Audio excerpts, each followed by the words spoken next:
heshiiskan ayaa waxaa saxiixay wasiir ku-xigeenka wasaaradda howlaha guud iyo guriyanta xukuumadda federaalka Soomaaliya Jamaal Xasan Ismaaciil iyo safiirka dawladda Talyaaniga ee Soomaaliya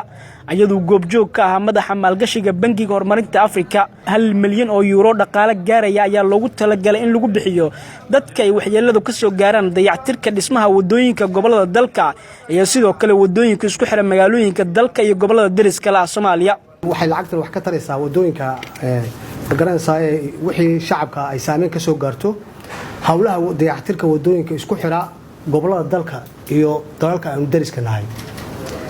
runtii farxad weyn bay gelinaysaa waana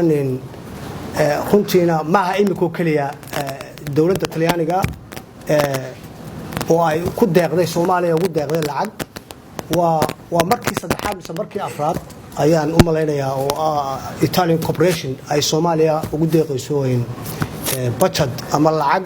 loogu talagalay inay ummadda Soomaaliyeed wuxuu ugu tarto ugu qabato runtii aad iyo aad ayay farxad weyn ugu tahay waana ku amaanaya ambassador Carlo iyo dawladda Talyaanigaba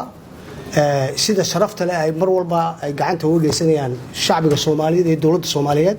intaba ay uga geysanayaan kaalmada magaranaysaa walaalnimada isaanimada runtii aad bay farxad gelinaysaa waana soo dhaweynayaa dawladda Talyaaniga waxa kale oo aan mahad taa iyadoo la mid ah aan soo jeedinayaa bangiga horumarinta African Development Bank oo runtii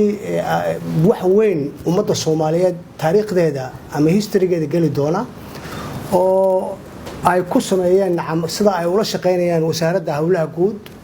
dibdhiska iyo guriyenta safiirka dawladda Talyaaniga u fadhiya Soomaaliya waxa uu sheegay in heshiiskan uu qayb ka yahay mashaariic dawladda Talyaaniga ay ugu talagashay inay uga qayb qaadato horumarinta Soomaaliya